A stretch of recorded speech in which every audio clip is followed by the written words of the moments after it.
the weekend of September 16th through the 19th. Brought a lot of joy to the music community, and there's a lot of respect for one another.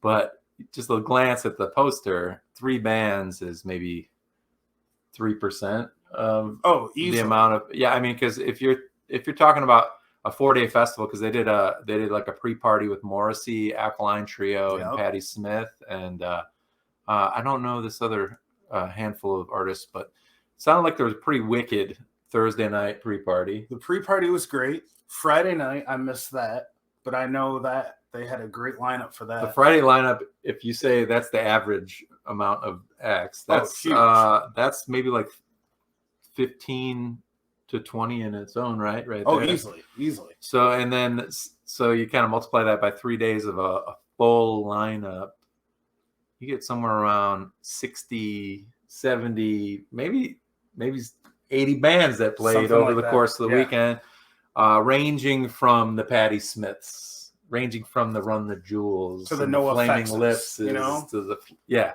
So it has this very punk rock aesthetic, but Devo, but by no means is it limiting any sort of genre at this festival. It's for everyone, and there's Ferris wheels and all the circus gear and freak shows and stuff like that. And it's really special. I haven't been in a few years, but I just want to give some shouts out to the Riot Fest staff. Old friend Dan Wade, I know you've been working super hard. All the cool merch you all made with the Bulls vibe, Chicago Bulls vibe. I was digging that riff super hard. And with that, check out Dan Wade's new single too. Support the community. Connect the dots of the network. Connect all the fucking dots, because then we all have more people in our corner. We all have more positivity that's like radiating from us as one network, us as one antenna, us as one beacon. So that's awesome. And did you go Saturday? I went Saturday. Did you see Run the Jewels? I missed Run the Jewels. But here's the funny thing. The funny thing about Run the Jewels is that they were playing the same time as Taking Back Sunday was. Yeah. And that had to be crushing for you. But the thing is that you could almost hear Run the Jewels over almost. Oh. Like when TBS wasn't playing, you could totally hear. You could hear that bass slam. Like it was crazy. So crazy. But excellent group. If you're not someone that digs into hip hop, or if you're like very purist, old school about your hip hop, and you haven't kind of checked out what Run the Jewels is all about, very cool. And their newest stuff, what was it, Run the Jewels 4? Yeah, I think so. RTJ 4. It's like it almost feels like it was written yesterday in some ways. Very much felt that way when it came out, because it's been out about a year now. Yeah. And when it came out, it was like, did they just get in the studio yesterday and record this and then mix it and master it and publish it and release it? Yeah. Because it was just so relevant and so poignant of the times. So. And those two, Killer Mike and LP, are amazing. That they came up with this group. For some of you that don't know, Run the Jewels, before Run the Jewels, they each had their own thing that were somewhat successful.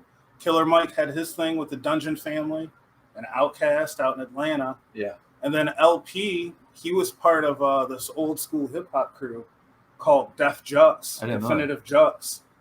And he was doing stuff way back. So, and very successful as well, like on the underground indie circuit. So to see those two come together like powerhouses and that underground type world and be this huge, like on the hip hop front, so huge and relevant. It's amazing.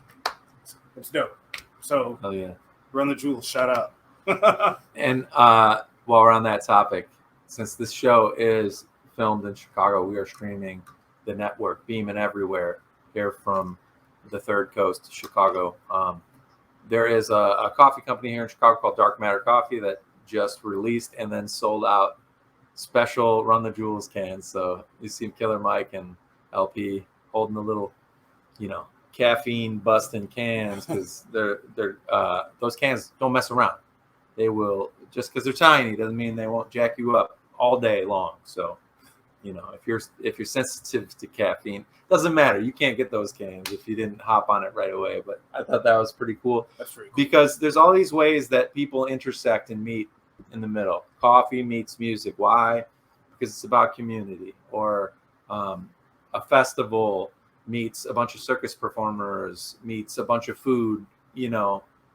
Why? Because community. It all comes back to community. So if you're just tuning into the Tomorrow Show for the first time, or if you're just checking out the Hope for Us Network for the first time, we want you to know what it's all about. It's about community. It's about connecting the dots so that all of us can be better equipped to deal with all the shit that life tends to throw at us or heap on. And that's been particularly important for a while now.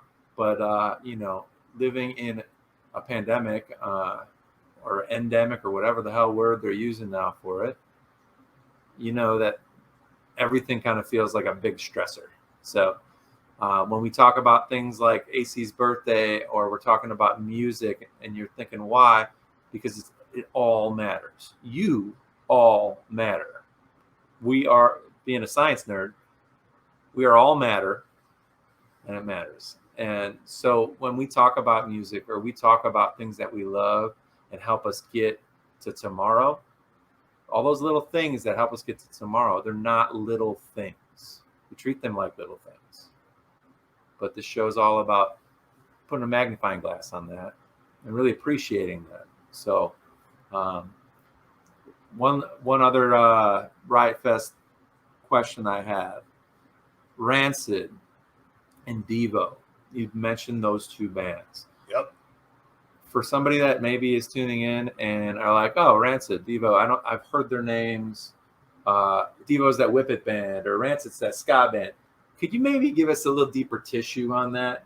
Being a huge fan of, at least, what do you feel comfortable with? I can't speak too much on Devo, only because I don't want to. You want to misrepresent? Sure. I know that they've been in the game for a long time, and I know their music goes a lot deeper than just Whip It. Yeah. I know they've got some deep cuts on there. It's funky. It's dark. It's very Talking Heads. Yeah. And they're I don't think they're always given the same type of appreciation as, say, Talking Heads. Yeah, not at all. Yeah. But I mean, the Rancid, that whole, man, I've been listening to Rancid since I was a kid. I mean, that's just, I feel like almost every generation has that staple of a certain genre or a certain band. And I feel that way with Rancid, but I feel like Rancid keeps going up generations. Like, sure. They're so well respected and have influenced so many artists of all sorts of genres. And their records, like, they're not just a punk band, they're definitely like more than that. Sure, they can be punk, they can be ska, they can be dance hall, they can be reggae, they can be hardcore if they want, whatever, but they've had a lot of elements represented in their body of work. Oh yeah, absolutely. Well, even ska unto itself, or punk unto itself, it's not like, you can't just say that that's a simple thing, right? Ska, punk, hardcore, there's just so much different kind of nuances to all of it, I feel like. So it's all different, yeah. But it's all still, relative in so many I thought they ways. brought that energy, though. The live Rancid show must be really special. Live Rancid shows are the best. The thing that I appreciate about shows, like Rancid, those old school bands that are still so relevant and doing their thing and still crushing it, is that, like, the older that I get, it's more like appreciating that, like seeing that band continue to just be awesome. Awesome. And like it grows on everybody. That it almost seems like a lot of those shows too are just like huge sing-alongs, and everyone feels great for them. So singing in a field outside on a beautiful day with a bunch of strangers, and cool people. I mean, that's a manifestation of what we're after, is us feeling connected and us feeling like a part of something bigger. Even if we don't know the motherfucker next to us, we take care of that person because they're part of our community. Oh yeah. And some people didn't grow up learning that mentality and therefore are very distrustful. And there's a healthy amount of that too that goes into being safe in your community and feeling comfortable. You got to do you. But most importantly, when we're talking about steering you in the right direction is finding your tribe and things like that. It's also about the little kindnesses that we can show to one another.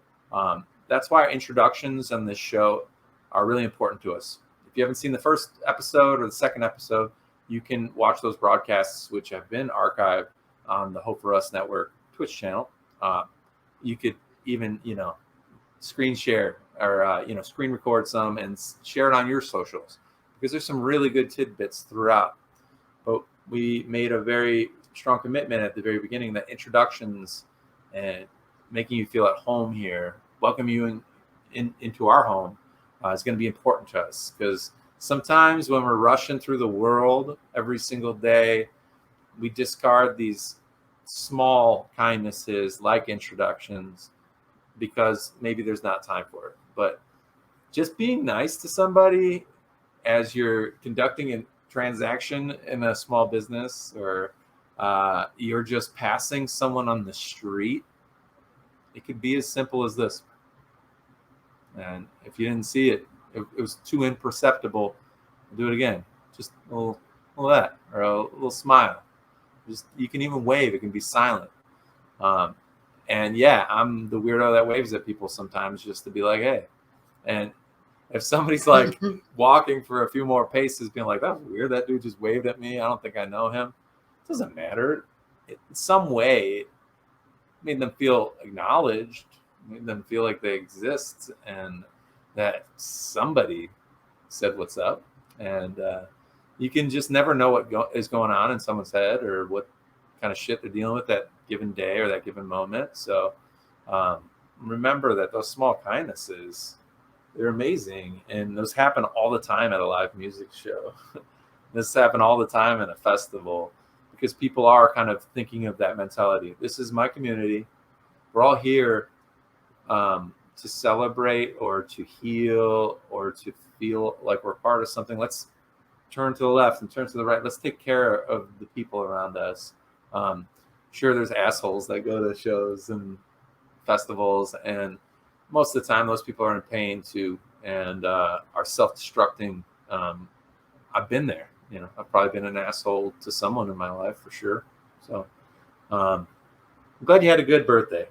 It was good. I think it's so cool that you set that boundary and like stick to it year after year since I've known you. You're like, my birthday is right around Riot Fest.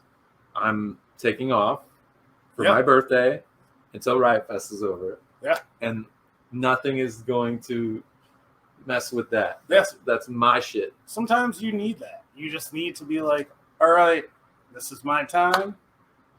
I love you all, but yeah, this is it. That's fair. This is my time. Just, Yeah, absolutely. And since you got a little happy belated. I did? Yeah, check that comment out. Thank you, Twitch watcher. Thank you. It means a lot. That's nice. Isn't that nice? That's nice. That's a small act of kindness, and I just saw this guy light up a little bit. And he would know how I look when I light up because we've been friends for a long time. You know what I mean? Thank you. Someone lights up, you can see it in their eyes. You can see it in a subtle facial gesture. But that's great. I'm glad you had a good birthday. And in other big relevant news to me, myself, and me, AC, and Erin D, who will be joining us shortly. We went to Lake Tahoe. We redeemed and made good on maybe the feeling that we were never going to be able to use this house that we had planned to be married in, but the pandemic changed that. We were able to introduce just a few, small group of our family and friends to Erin's parents who live out in the high desert of like Carson City, Nevada, near Lake Tahoe.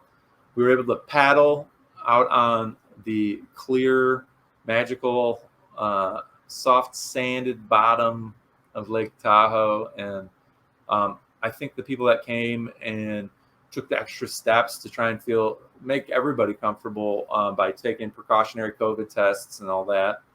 That was just really cool because for a matter of 4 days, we were able to kind of be together like we used to be together. And all me and Erin wanted to redeem what was a doomed trip in the first place was for all of us to get a little healing and all of us to let go a little bit. So we got to do a special little commemoration where we had cut off the heads of a bunch of sunflowers. Sunflowers were a prominent kind of symbol for us during our matrimoniousness.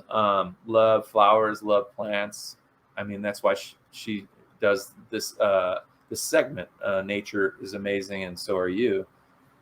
And we, instead of writing a piece of on a piece of paper and having that go in a paper lantern for our 1 year anniversary, we didn't want to litter. We didn't want to do any flames since there was all the wildfires stuff that had threatened us being able to do it this year. We did take the flower and put your intentions into it, wishes or worries, things that you need to let go of, which we all have quite a bit we could stand to let go of at all times, but especially in the past year. Or, maybe this is more of a wish for you, and then set it out on Lake Tahoe. And it was pretty beautiful. I cried my face off, man. And it was that different kind of crying where it was just like happy cry. Yeah, it was like happy, but it was sad, and it was like just flowing, and I just couldn't stop it. Those are the good ones, though. Yeah, and I wasn't the only one. I mean, everybody was very touched. Standing on our little piece of beach with a little dinghy boat and a bowl of sunflowers. So that's awesome. Yeah, it's pretty cool. And Minnie, our dog, she's got an Instagram. Minerva Goes West. Sometimes we change it to Minerva Stays Home, but when she's a road dog, she's a road dog. She's a good dog. She's still tired from the road. She's in this pile blanket right here. There she is. But yeah, so that's catching you up on all the wildness that has happened. Our show today is going to feature a musical guest and a really special person, Alex Subek, a band that I'm fortunate enough to be a part of called Bad Candy. Played our first show since the pandemic shut things down in 2020, and that just happened on Friday night. So there's going to be a live performance from Friday night to close out the show. But that takes us to our next segment, because Alex is a huge proponent of the next topic we're going to kind of tackle in our recurrent segment. Remember, go back, watch episode 1 and 2, not right now, but on your own time, because we've done this each show: the good, the bad, and the helpers. So here we go. I'm going to play our brand new news theme. You ready? You ready for this?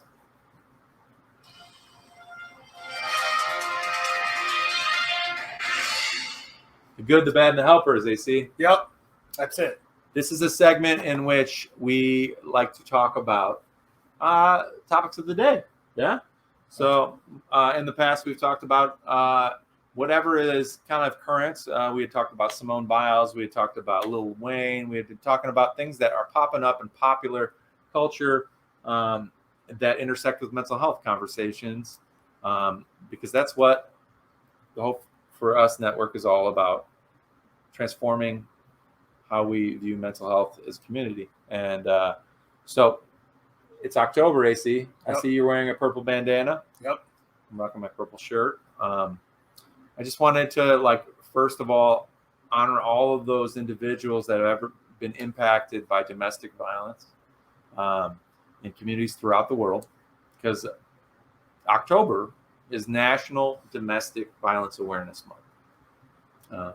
We wear purple We take a moment to discuss these intersections about mental health and domestic violence relationships because it's very, very important. Yes, uncomfortable. Yes, stigmatized. Yes, misunderstood. And sometimes people just don't want to deal with that kind of intensity. So they're like, "Oh, I can't do that." So it's important that we do, and maybe make somebody feel comfortable out there with whatever they're going through, and knowing that they're not alone. So in 1989, a little history. 1989, I was born in '82, so I was like 7. Okay, so yeah, I'm getting up there now too. I'll be 39 this year. But in 1989, Congress declared that October would be National Domestic Violence Awareness Month. And that's because domestic violence affects everybody, right? Sure. If you think about different parts of the community, subsets of the community, we got, pardon me, we got our civilians, we got our military communities, both functioning under very different kind of laws and structures. It's like two separate societies, unfortunately. In conversations that I've had with those that have are enlisted, currently active duty, it's just a different situation because they have military courts and military officers and things like that. And they're signing away their civilian rights to be in the military. So how you think about that commitment, that's personal onto you, and respect to any opinion there.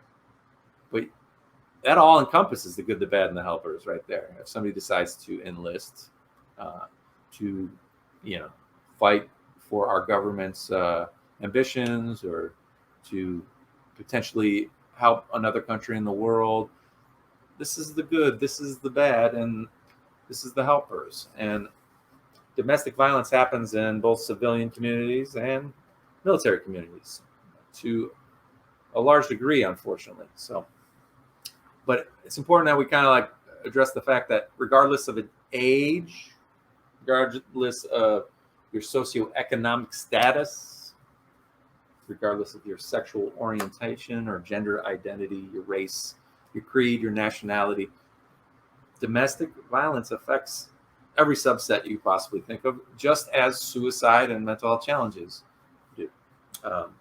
And if you think about an experience involving domestic violence, it's not a difficult leap to make about that intersection to the impact that it can have on mental health. There's physical violence, sure, but there's also that emotionally abusive, controlling behavior that can happen in a much larger systematic pattern of power and control. And these are attempts to dehumanize people.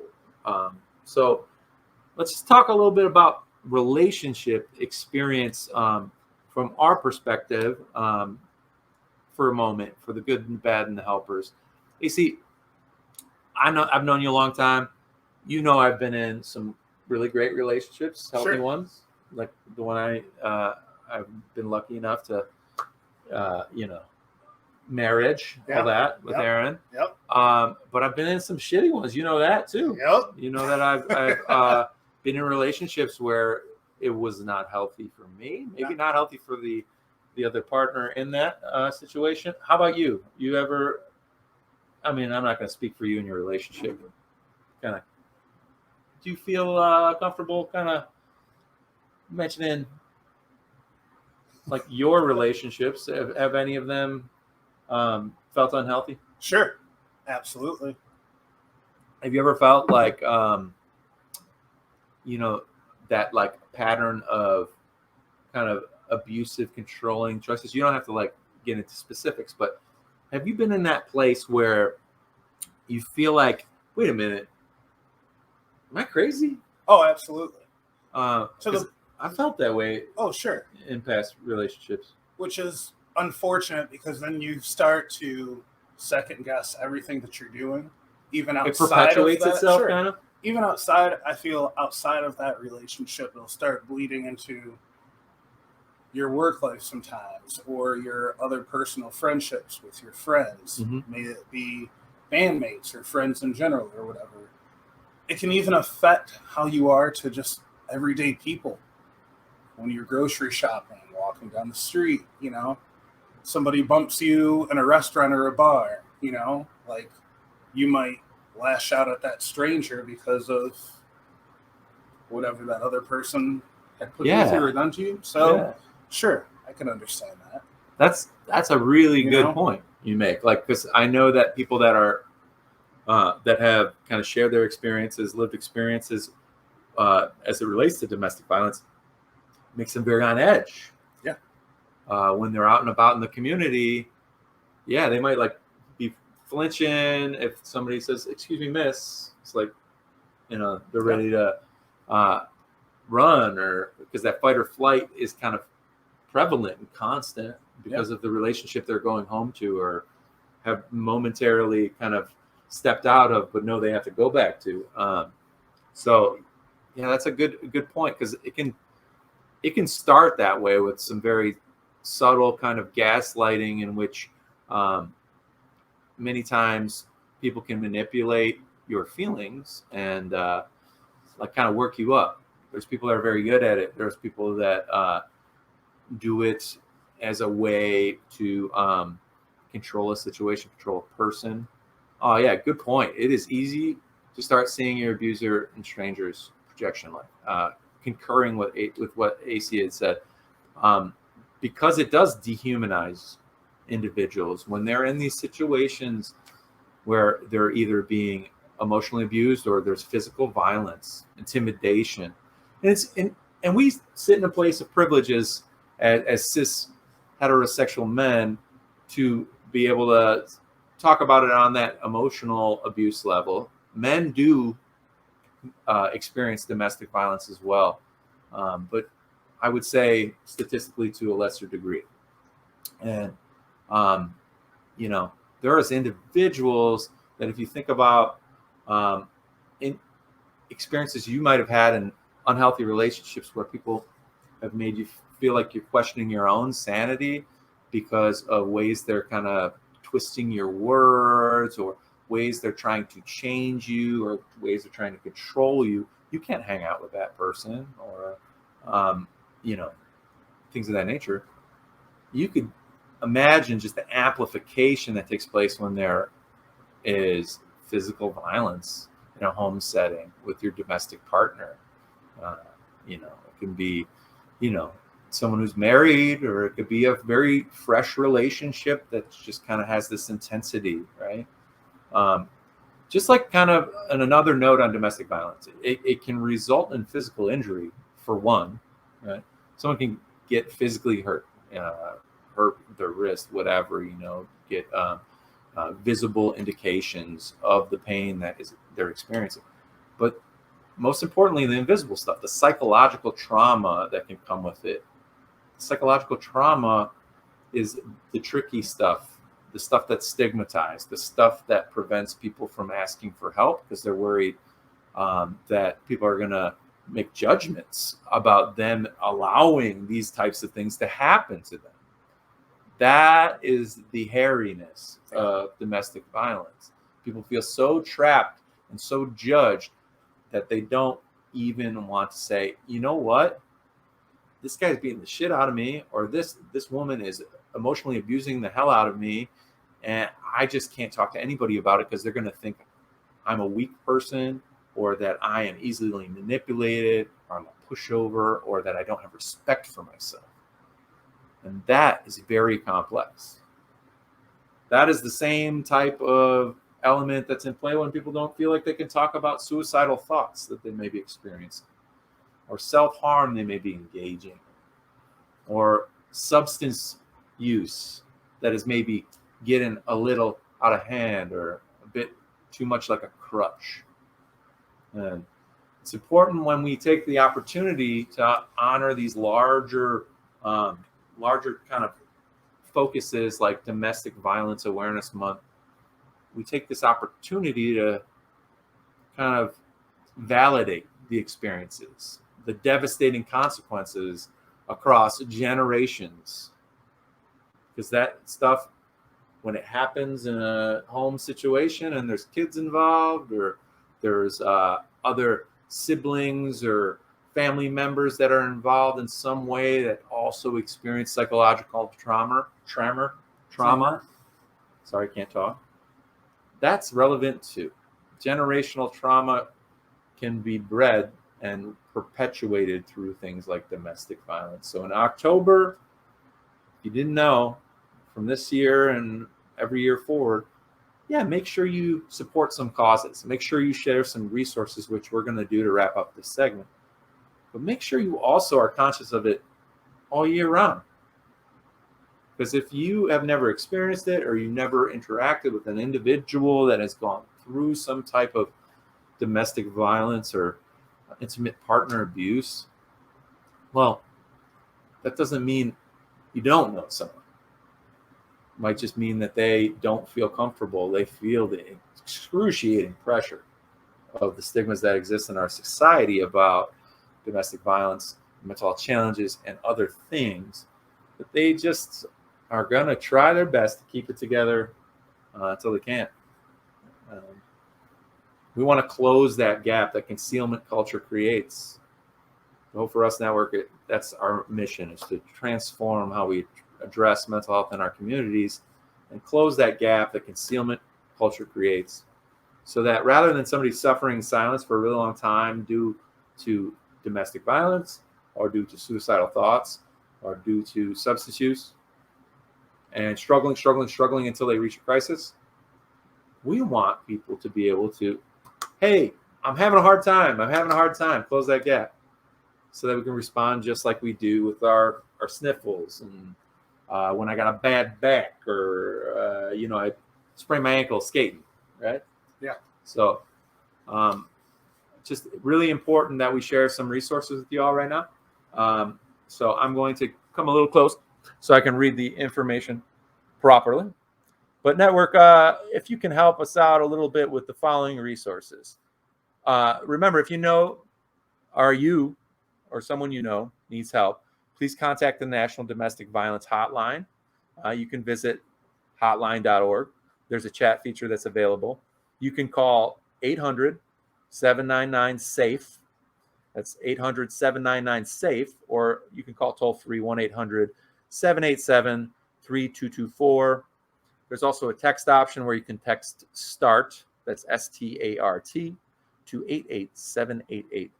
And we'll follow up with posts about these resources, so you don't have to memorize all that, but it's all there at thehotline.org. All right, so resource number 2, because this is the helpers. There's good and bad to all of these stories, but number 2, the helper number 2, we got the National Coalition Against Domestic Violence. The National Coalition Against Domestic Violence is a great organization that offers a toolkit. Hashtag We Are Resilient. In this toolkit, there are details about the National Coalition Against Domestic Violence and Domestic Violence Awareness Month. There's ideas and suggestions for Domestic Violence Awareness Month in the time of COVID-19, which is pretty helpful, right? Wouldn't you say? There's also information about domestic violence, including graphics, links to blog posts, fact sheets, and online resources, other ways to feel connected, other ways to not feel alone in your experiences or those of others that you love. Some samples and templates, and more ways to hashtag power up with the National Coalition Against Domestic Violence. So that's pretty cool. You ever heard of that? I have not. That's pretty cool, right? It's pretty cool, though. Yeah, I was doing this research, and then I was like, I'm just going to ask Network, because Network knows everything. And Network helped me out, find some resources. Shout out to the network. Yeah, Network. All right. Resource number 3. This is something that is Chicago-centric, but accessible worldwide, because it is a virtual pop-up library for the Domestic Violence Awareness Month initiatives that are put on by SAIC, the School of the Art Institute Chicago. Really cool higher education institute here in Chicago. And it's awesome that the Art Institute faculty were just super pumped to put on a virtual pop-up library. It's brought to you by the John M. Flaxman Library.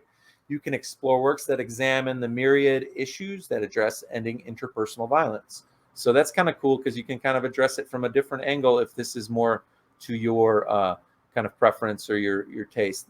This pop-up provides electronic resources and readings for Domestic Violence Awareness Month, as well as links to physical library books. It provides general resources, but it's also very relevant if you're a student of art therapy or counseling. So pretty awesome. Chicago libraries in general, but especially campuses throughout the city, put on lots of cool stuff, lots of educational opportunities that are accessible and free to the community. So important that the network showed that to me so we could connect the dots. Thank you, network. All right, we're going to move on to the fourth helper and fourth and final resource. These are by no means a full compendium of resources, mind you. There is so much out there that you can do to be involved in Domestic Violence Awareness Month. But this is another initiative from an organization called No More. And in particular, this hashtag Join the Chorus relates to the fact that domestic violence has increased, unfortunately, around the world during the COVID-19 pandemic. If you think about it, did you feel pretty isolated during the pandemic? Sure. I mean, varying degrees of isolation for all of us. But if you were in a relationship that did have those hallmarks of controlling, emotionally abusive behavior, given that isolation, it's a lot easier to be kind of silenced and physically kind of kept from the world around you in the name of community health. So that's really, really sick and upsetting. But this October, No More is urging leaders, communities, and individuals to hashtag join the chorus and take action to end this shadow pandemic. And I read a couple other things about relating domestic violence surges to a shadow pandemic. And however upsetting that might be to you, just know that there are many helpers out there trying to encourage others to get connected with resources that will help them get out of abusive relationships, will help them maybe give hope to others. So thank you, Network, for sharing all of those resources in honor of Domestic Violence Awareness Month. So let's shake it off. That's heavy stuff, right? It's heavy stuff, right? Let's shake it off with a little music. What do you say? All right. Yeah, right. So moving on with the show, we will come back to Domestic Violence Awareness Month at the end of the show with our guest Bad Candy. So stick around for that. But most importantly, we are going to start to transition into that musical portion of the show. I'm gonna start Theory and Beats this week with a little personality quiz for AC, everybody. AC? Personality quiz. AC? What? What? Just gonna ask people about you. Oh, okay. It's like we didn't talk about it. Since AC had his birthday and was at Riot Fest, people didn't really get to know you as well as me and Erin last week. So, where are you from, AC? Where you come from? Where were you born? Oh, man. Birthplace. Small little place called St. Joseph County in Indiana. Okay. And then I moved to Michigan very young, like 5 years old. Lansing, Michigan. Went to a school outside of Lansing called Okemos, really tiny. Yeah. That's great. So I'm from Lansing, Michigan.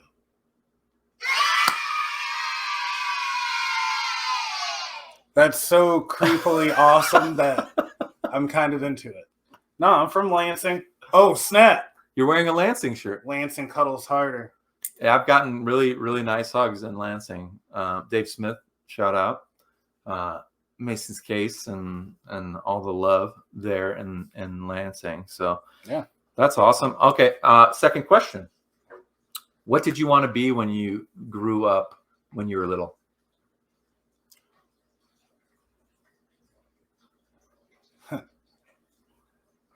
True story. I want it to be one of three things. This is funny. Obviously, I want it to be a musician.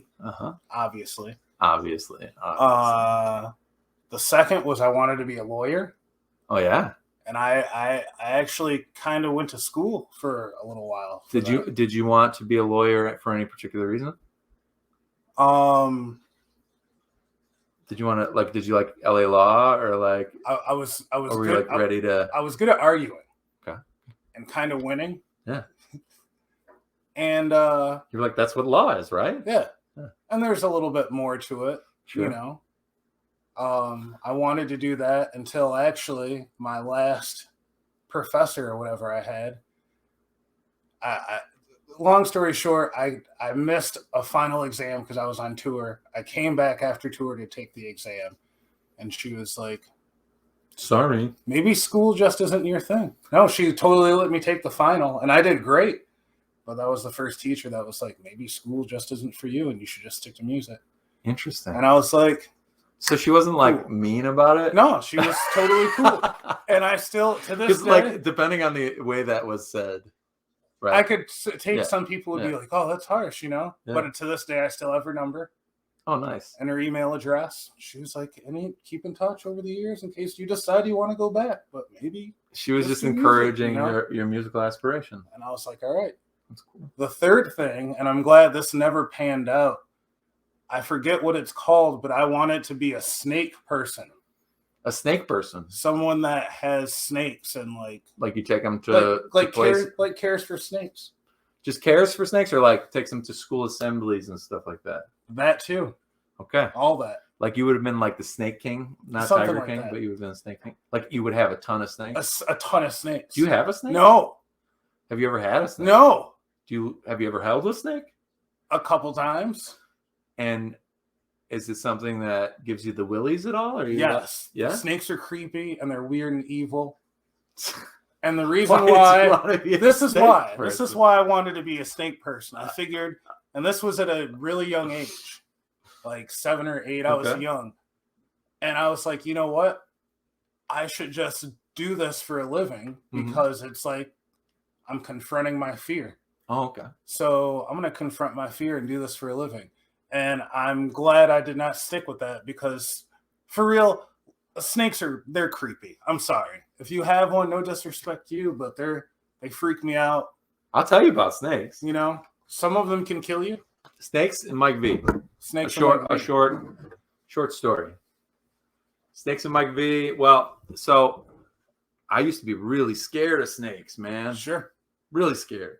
Sure. And I was in college at Indiana University, and I was in a band. So just kind of connects a little bit to your higher education experience with the law school. I'd say it all changed for me when my friend Simon, he was a biology student. He's a doctor now. And he works with all sorts of reptiles and stuff like that. But he would come to all of our shows, and he was like the dance machine. He would just get that dance floor like warmed up. He warmed the coals of the dance fire, so then like everybody would like be a little more comfortable getting out there. So for the dancers at the shows, you're the best. It's cool because it encourages people. But he was so strange and smart and just brilliant man. And he'd be like, you want to go on an adventure? You know, like, and you get this crazy look in his eyes, and I'd be like, sure, let's go, you know? And, you know, he'd take me to some forest preserve or something, or we go try and climb a fire tower or something like that. Okay. And I was scared of heights too. So this guy was somebody that encouraged me and pushed me, but like in a way where he was like, you know, you're safe, man. I won't steer you wrong. I've been up this fire tower a million times. I got you. Okay. So he takes me to Jordan Hall on Indiana University campus in Bloomington. And he goes, we're gonna go to snake room. And I was like, what? I'm scared of snakes. And he took me in this room, and there was this massive boa named Sheila. She was probably like 8 feet long or something like that. And like, I'm not shitting you. Her fat and thick muscle of a body was probably like that. He's like, Sheila goes to all elementary schools. She's docile. She's calm. She's super sweetie. And I'm gonna let you hold Sheila. And I was like, that's a big ass snake, man. Like, I don't know. And he's like, be a tree. And he comes up behind me with his big ass snake and he sets it on me. And the snake is like on me, and say this is Sheila's head, or I'll do this hand. And her head comes and she stares right at me.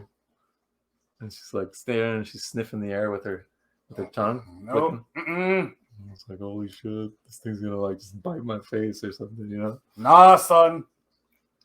And then for a minute, like I just like saw the intelligence in its eyes, man, or something. I don't know. I just like shared a moment with this snake, and I was like, oh, okay, you're not gonna do anything to me, and like just kind of, just like it was intense, but like then it all just kind of like washed away, and I was a tree, and this snake was just chilling, and I was like, wow, that's amazing. You're so muscular, you know, like touching it, and then he had me hold like a couple more snakes that were way smaller. But since then, like since Erin is like just really into nature, she's taken me to things where we've gotten to hold tons of different snakes that are like that's what these people do, is they come around with their snakes, and they're snake people like you aspired to be once. And I couldn't do it. Couldn't it? Nope. Yeah, man. But you know, it's like it's all in your exposure to things, right? Like I'm scared of things that I haven't tried. I've never skydived, and Nope. and I don't know that I would. But you know, some people like say once they've done it, they're like, ah, that was amazing. Or tattoos. I've never gotten a tattoo. Yeah. Okay. But like I kind of wanna, you know. Yep. And it's not totally fear holding me back. I'm also cheap, you know. They do cost money. But when did you decide you wanted to first start playing music? Like seriously, was it right when that teacher was like, you know, maybe school's not for you? I think if anything, that probably just kicked it into high gear. Yeah. Because I mean, at that point, I was You were already on tour. I was already touring a lot. Mhm. I was already recording, playing shows. I know in college I was like, I'm gonna finish college, but I want to tour. Yeah, you know, I just went and did it. You know, so Yeah. at that point, I think I kind of revved up everything a little bit more. I started picking up more session work, more, you know, gig offers, playing with other artists, you know, and then just continuing to tour and play more. So, Can you recall a time when music was still like really new to you, and like you didn't really feel like you knew what you were doing? Or were you like, no. were you at it at super young, like with drums, and weren't you in the drum line? I did pretty much everything you could think of musically in school, like middle school, high school. I did, except for choir. I did everything else. Marching band, concert band, jazz band, pep band, orchestra. How early? I was... Is that like middle school even? Yeah, middle school. Like, I started playing drums in 5th grade, so I was probably 9. And then by the time I got to middle school, I had already had a little edge on everybody. Yeah. I was already playing and reading notes by then. That's awesome. But I had done it all. And then Drum and Bugle Corps. If you guys don't know what that is, check it out.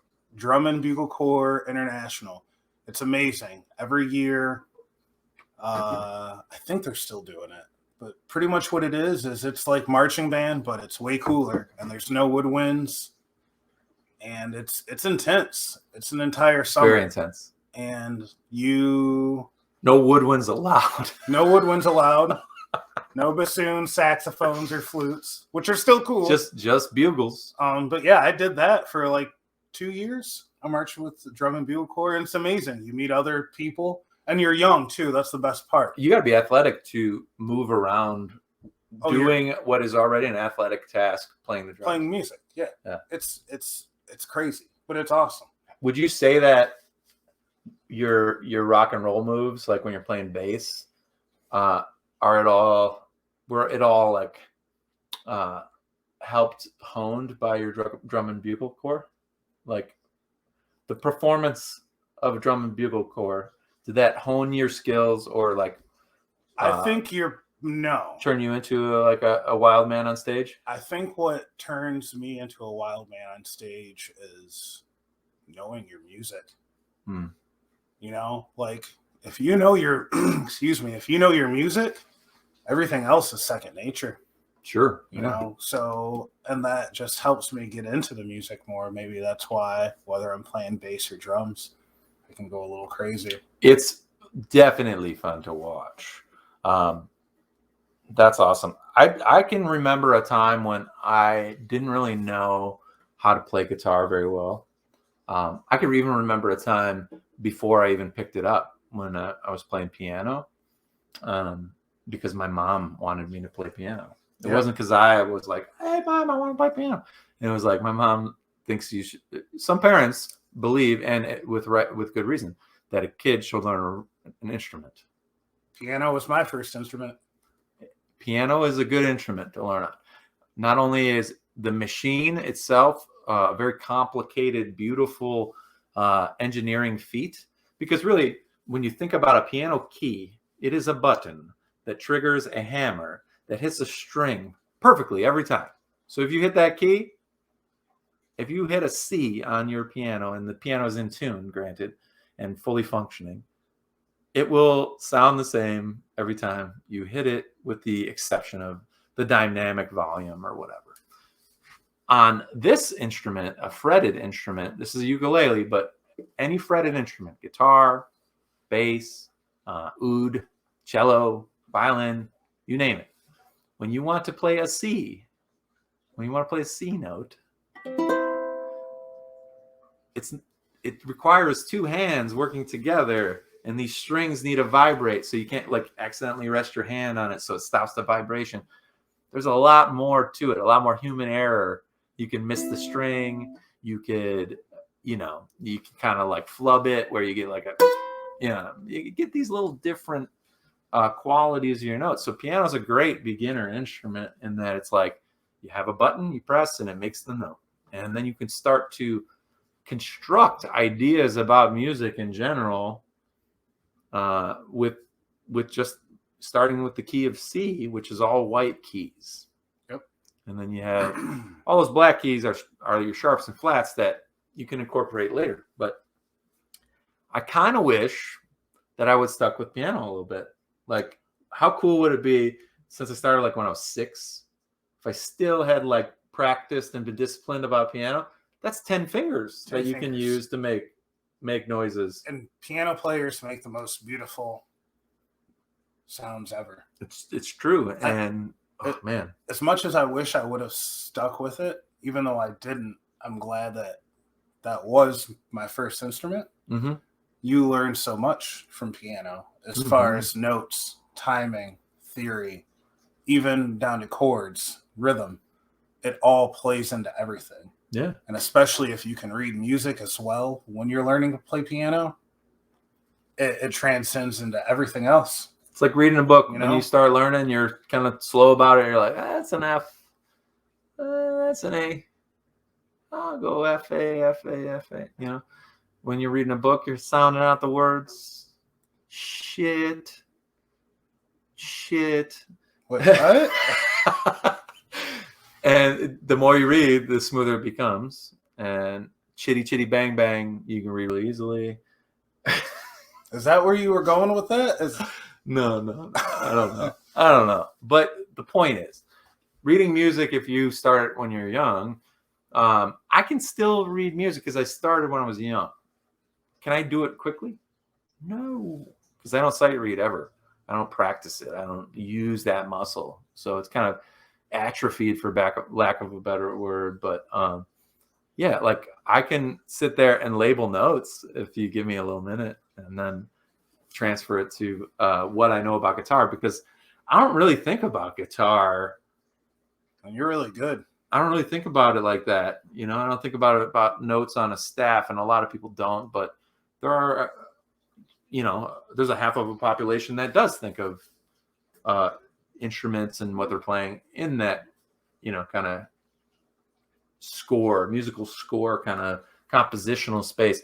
Do you think about music that way, or do you think about it just more like from like let me get my hands on it, let me make some sounds, let me put it together? Yeah, that's usually how it comes up first. Yeah. You know? But if I... Do you still read music ever? Oh, yeah.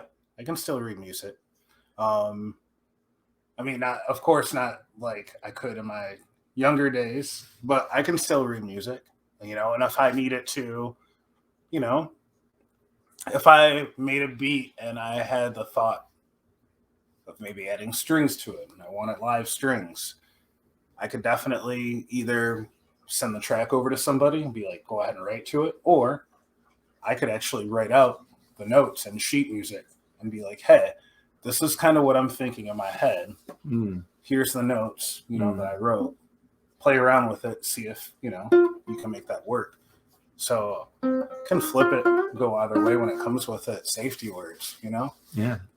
So that's awesome. That's good to know. And I think for anybody watching out there, Theory and Beats is really about demystifying the music making process. It's about like talking to some people that have done it for a long time, so that they can show you it's not that scary, and you can do it too. You can make little jingles like we made the Tomorrow Show jingle. You know what? We'll probably be posting that segment from our first episode, the Theory of Beats, where we made the theme song that you heard at the beginning of each show. Because it's pretty fun, and I think it works as a standalone, but it shows you that you can just start with one thing, like drums. And we were at AC's Beat Lab, where he had his turntables and he had all his studio gear and instruments and things like that. And he just picked a drum beat on his battle vinyl, where there's a bunch of killer drum beats used for vinyl DJs to kind of scratch battle and stuff like that. And then we built from there. Let's add one more thing. Let's add a guitar part. And I made up a guitar part on an acoustic that just happened to be hanging on the wall. And we knew the words were going to be the Tomorrow Show, because when you're working on a jingle, it's better to keep it simple and get something that's going to stick in somebody's head. And then we added that extra little cherry on top with the D, which, because it just kind of came up in the moment. It was like a moment of inspiration, and we tried it, and then we kind of liked it. And then through all of that, we encouraged Erin to sing. Erin doesn't consider herself a musician. Speak of the devil. Speak of the devil. Erin doesn't consider herself a musician per se, but she sang the shit out of a one take Erin D, MC Erin D. What's up? MC Erin D. I can't believe the dog didn't bark. She knew it was you. Did you come in like a silk ninja? Wow. You got a really cool shirt on. Yeah. So we have a guest at the treehouse. She lives here. Honey, come on. Come sit with us. We're just talking about Theory and Beats. And so when we made that video, that first Theory and Beats installment on the first episode, we made that just to show you that we can make stuff with our friends, and it's super satisfying, and you have some laughs, and you inspire each other and stuff like that. So when we think about taking yourself out of the lab, can you still make music? Do you still make music when you're not in your fancy beat lab? If something hits me and I can type out the lyric that I'm thinking, or excuse me, if I hear a melody in my head, I can try and sing it into my phone and record it.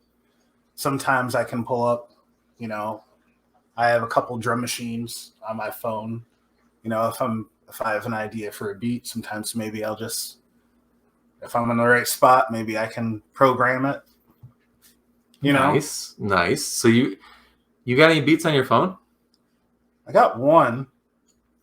And that's cool. So you can make drums on your phone.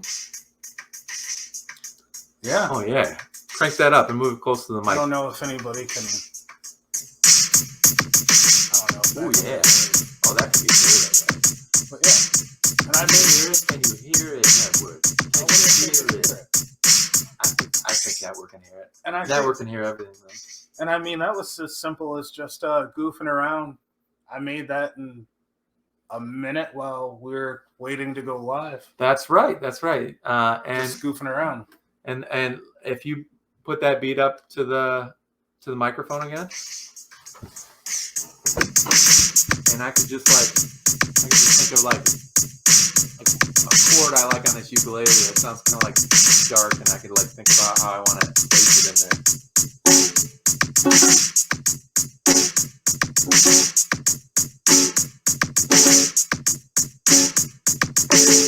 I like that a little bit, but maybe I want to try a little variation on that, right?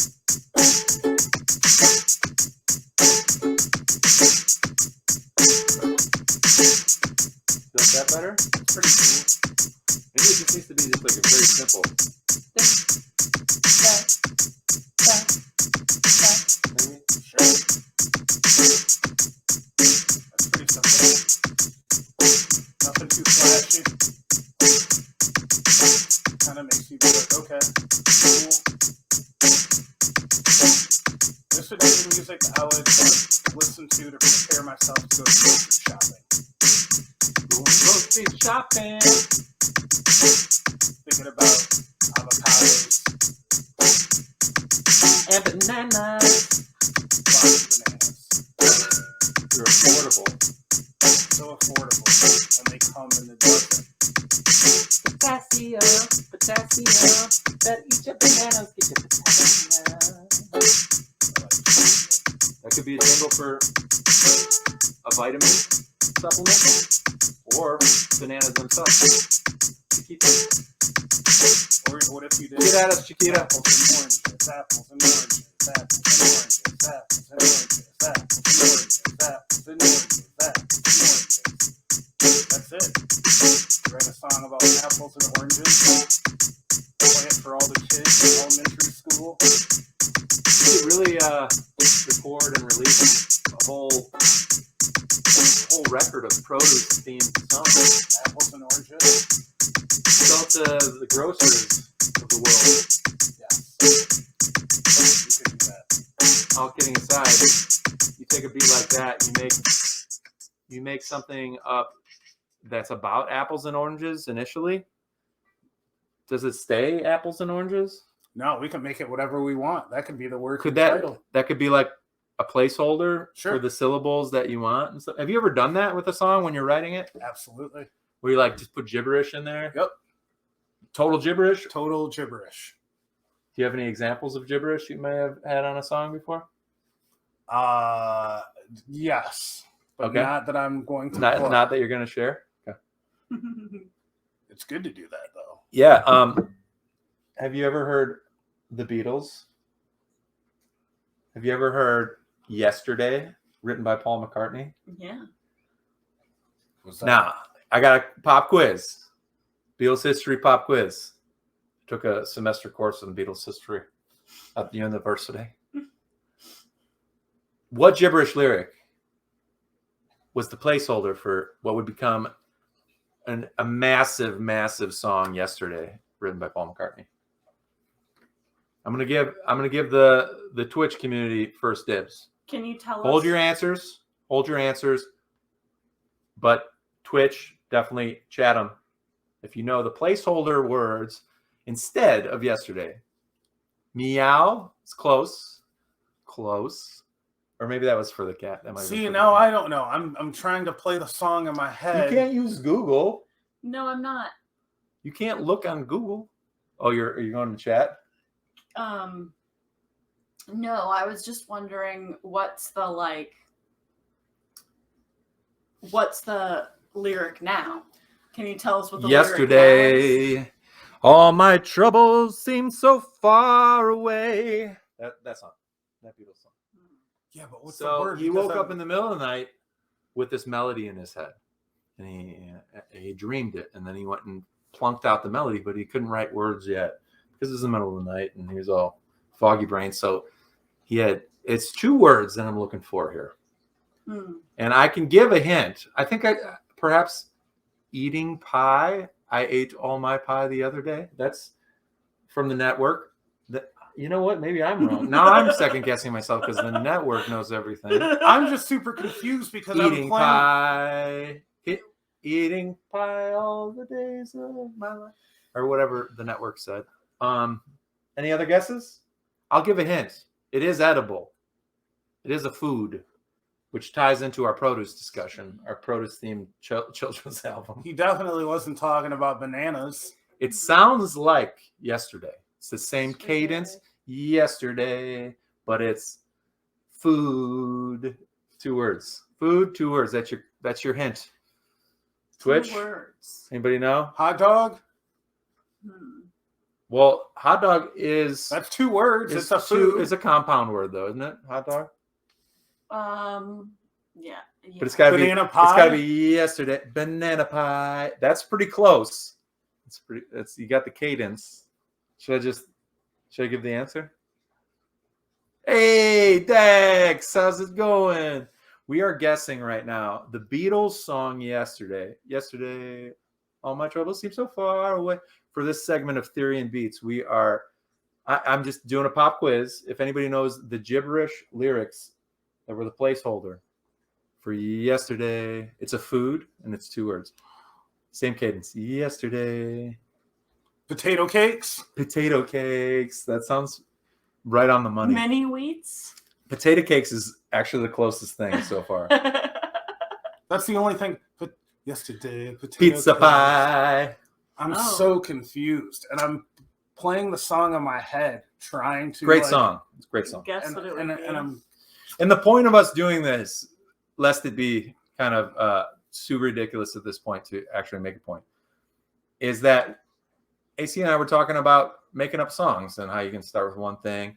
And you can even have lyrics like apples, oranges, apples, oranges, apples, oranges be your lyrics, but they can be a placeholder. They don't have to be the forever lyrics. Like you can just get it going and then like, oh, I'm going to replace apples, oranges with this really badass chorus hook that I wrote. So yeah. Last call for guesses. Beans and toast from the network. Beans and toast. Beans and cats. All right. It's actually scrambled eggs, which I actually had for breakfast. Paul McCartney, if you look up his interview about it, I don't know if it's from the anthology or what, but he goes, yeah, in very Paul McCartney fashion. He's like, I heard this melody in my dream, and I woke up and I plunked it out on the piano, and then I used these gibberish, made-up words to hold the melody until I had time to write lyrics. Scrambled eggs. Scrambled eggs. Oh, no. It's so funny because I've done that a lot of times with songs. Yeah. I'll be writing, I got this riff, and I'm loving this riff, and I can't think of the words to the song because I'm just like trying too hard or it's just not time. And so then, I'll be like, zada, zada, bow, Yeah. and I'll record that shit. It's total gibberish. And then come back and then you come back and you go, oh yeah, wait. And you start like kind of having those moments of inspiration where you can place the words in there. That impresses me because I would be like, I You would can't get write. stuck? I would be like, I might have a melody in my head or something, but I'd be like, I can't write a song. All I have is scrambled eggs, you know what I mean? Like that would create a mental block for me, or I would create my own mental block, I suppose. That's fair. But I love that. Yeah, it's just like these Theory and Beats segments are, they're designed to just give you some ideas. Like if you're stuck in a rut creatively, or if you're somebody that hasn't like ventured out kind of just tried to kind of put yourself into a mental treehouse and feel creative and try some creation of your own. It doesn't have to be music. Theory and Beats is often music centric, but we're really all about did you find Network knows the scrambled eggs video is apparently? So check this out. Thank you, Network. Oh, come on. Amazing. Oh, is this an audio video? Oh, my baby, how I love your legs. Not as much as I love scrambled eggs. Oh, we should eat some scrambled eggs, waffle fries. I guess him and Jimmy got down on it. That's awesome. I love your thighs. Waffle fries. All right, that was going to be another I guess. love waffle fries. Oh, have you tried I'm just getting hungry. waffle fries? I told you, I wouldn't make this shit up. I wouldn't lie to you. Are so damn good that they should be illegal. That's silly. That is silly. Regular I think Love it. I think Network found Jimmy Fallon and Paul's collaboration where they leaned in. They really leaned in there. Thank you, Network. What a surprise. That's really funny. Yeah, but you know, if that's not your thing, if you're like more like Erin, where that would give you a mental block on your lyrics, then maybe don't do that. But syllables of gibberish are equally acceptable, as is produce, like apples and oranges. But yeah, you could do da da das, dee dee dees, dee dee dee dee dee dee dee dee dee. Oh, we've come full circle, folks. Theory and Beats. So check out Theory and Beats from the first episode and the second episode, because it's awesome. And from the second episode, we did a little different tweak on Theory and Beats. We did a little highlight of coffee, hip hop, and mental health. So I'm so glad that the Thalia Hall event went well while we were on vacation in Lake Tahoe, and AC was experiencing his birthday extravaganza. Shout out to Coffee, Hip Hop, and Mental Health once again. Go see them at Lululemon on North Avenue. They're doing live conversations that you can RSVP to and get tickets. So just a reminder there. So making beats doesn't have to be hard. Making music, making art doesn't have to be hard. Just let it out. Find a medium in which you like to let it out. We like music a lot. What are some other ways you like to let it out? Since you don't make music as often as me and this gentleman. I used to journal a lot, so I've been trying to pick that back up again. Do you ever Just do you just dump your thoughts out? Yeah. Yeah, just like sometimes it's just like what happened that day. Oh my god. Oh my god. Okay. Our cat, Gandalf, is a little rascal. He almost just pushed a bunch of records over and a whole speaker. He's getting stronger and more mischievous, or less. Hey, Uncle AC. Speaking of which, Yeah. Uncle AC, you are the best because you took care of Gandalf while we were on our vacation. Are you still friends with Gandalf? Gandalf and I are still friends. So Gandalf had been staying with me while they were gone out of town. So probably this was the first or second night Gandalf being there. I'm waking up in the morning. I'm laying in bed, and I can just hear this little rascal just tearing it up, just running back The and forth. Zoomies, if you know what those are. And I'm hearing stuff kind of getting knocked over here and there, and I'm like, what is this cat doing? What's happening?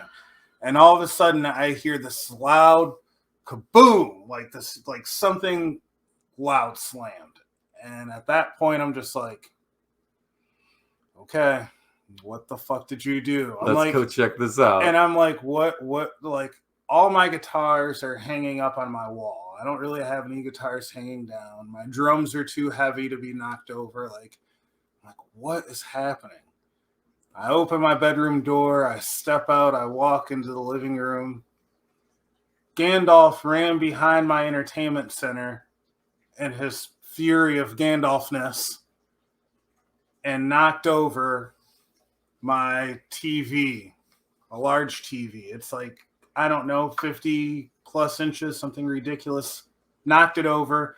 It's laying on the ground, screen side down. I go into instant panic. I yelled so loud. I'm sure I woke my neighbors up at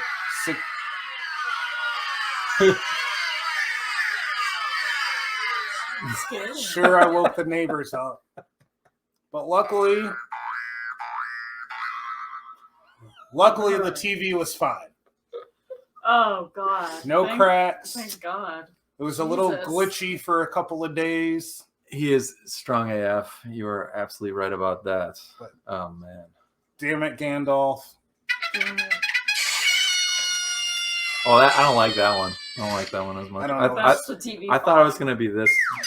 I thought it was gonna be that because the TV didn't break, and you're still friends, and Still friends. you're still the best uncle that this kitty can ask for. You He's, want to put him right up in the kind of there, enjoying this right now. He's a little belly. patting his belly, lounging, Yeah. just lounging. Good boy. Well, Gandalf, be a good boy. Gandalf, be a good boy. Gandalf, be a good boy for Uncle AC next time we leave. Gandalf, be a good boy. Gandalf, be a good boy. Gandalf, be a good boy for Uncle AC next time we leave. See, there you go. Just made up another song. We are on fire. 2 songs. Real quick. We'll be returning in 2 weeks with another Theory and Beats from the Beat Lab, where we will be making a song for you all. So if there's something that you want us to make a song about, get in our DMs. If you want us to make a Gandalf jam, we'll make a Gandalf jam. Superheroes. We can do that too. This man is a wordsmith, so we'll just get down on it. So let me bring up our next segment, folks, and keep this party rolling. Don't bite me. We have a special 2-part segment coming up now, just featuring our guest for this week. Cool. Our musical guest is Bad Candy. The front person, Alex Subek, is our personal trainer, our friend, our collaborator, just an amazing voice in the community, especially when it comes to intimate partner violence, interpersonal abuse of all varieties. She speaks very strongly and passionately about these topics in a way that's could only be done by Alex Subek and their lived experience. So we're going to take a moment to kind of highlight this band because the music created in this band is like one continuous catharsis, I think is the word that I'm reaching for. We've heard Alex talk about the music, and it's basically her way of dealing with some intense psychological trauma from past relationships. Bad Candy takes that darkness and tries to channel it in a very beautiful, artistic way that can help other people that might be going through the same stuff. Yeah, so we were talking about, you said, what did you ask? You asked, how do you let it out? let it out? So, yeah, let it out. So, I would say that she lets it out by kickboxing Yeah. and by writing music and by talking about it. Kickboxing. Like by being a voice and an advocate. Lived for experience. all of that. Lived experience sharing is powerful, and it's not just the fact that you're letting it out. It's that you're giving another person like permission to take down some of the walls that stigma have built around them and their own experiences. You've seen Bad Candy before, yeah? Yep. And how would you describe the band Bad Candy? Very honest. Hmm. I don't know. Just raw emotion. Raw emotion, honest. I love those words. And you know that Alex does kickboxing and Muay Thai. Alex passed her shorts test, so literally Alex could whoop all of our asses if we attacked her. Yep. And she could fight professionally if she wanted to. That was a goal that she set for herself, and worked very hard to achieve it. Just like she wanted to get out of waiting tables and being in the service industry and become a personal trainer, and worked very hard at that, memorizing all the anatomy and all the muscle groups and all that. So just very proud of Alex. Alex taught me some kickboxing moves, taught Erin some kickboxing moves that are even more advanced than I learned. I come to find in a one-on-one session. Have you seen my kickboxing moves? I'm terrified. He's fast. Mike, don't let Mike fool you. Dude's got skills. Like, if I were gonna get into a barroom fight, this guy, this dude's I know how to do your secret assassin. Jab cross. I've got some hooks. You know, I've got some uppercuts. I got the knees, the elbows, some roundhouse kicks, some front kicks, side kicks. Which one did she teach you? That I don't even know yet. She taught The me spinning what? The reverse spinning elbow. What? Or yeah, I think that's what it's called. Reverse spinning elbow. So you like spin around and like Yeah. Wow. And now this type of activity is for our exercise, right? And you see little gyms and stuff like that, bigger gyms too. I love kickboxing, stuff like that, where this has become kind of like a fitness option for people too, to go to a boxing gym and like hit the bag, or even like do classes and stuff like that, where they're calling out the combos and you do them and you sweat your ass off and you have goals to achieve. But I think what's really cool is that my dear friend here, AC, last year brought me to my breaking point. And I've had other moments in my life where it was like that. But this was just like such an intense layering of different stressors in my life that I couldn't deal. And AC lives a couple blocks away from the treehouse, had a punching bag in the garage. We have our own now, thanks to Rach. But I would basically have her as my total support, because we were in quarantine and we weren't leaving the house and we didn't know a lot about COVID and all these things. So I'd be like, man, I am losing it. Can I come over? And, you know, if he was there, if he was around, it's like, absolutely, anytime, come on, let's go. So I'd bust out of here, give Erin a little break and give me a break too. And the first time, I'll never forget it.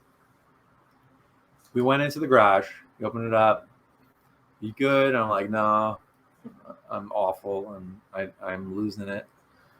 And he let me just kind of unleash on this bag. And instead of punching a wall or doing something stupid like, you know, like hurting my hand on, you know, an appliance or something like that, I was punching a pad or a punching bag. So, you know, there's pretty limited chance of me actually hurting myself unless I'm punching wrong.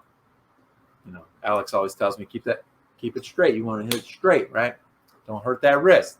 He goes, you want some music on? What do you want me to play? And I was like, I don't know. Seconds later, he's cranked Eye of the Tiger. You know the song. You know, from Rocky soundtrack, right? Dun, dun, dun, dun, dun, dun, dun. And in that moment, I went from like tears in my eyes and just rage pouring out of me to like tears in my eyes and like laughing and my heart filling up, because my friend is like just the shit and he's got my back so hard. So thank you. Yeah. Thank you so much. You remember that day? Yep. And I don't know, just thanks, man, because that was like the perfect way of like being there and not being like, hey man, it's gonna get better, and giving me like toxic positivity, and just being like, man, that sucks, and I'm here, and like let's do whatever you got to do, and you don't have to be happy right now. You don't have to get fixed by whatever I'm gonna do right now for you.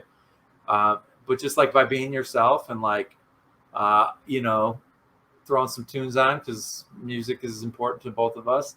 And then the choice of song.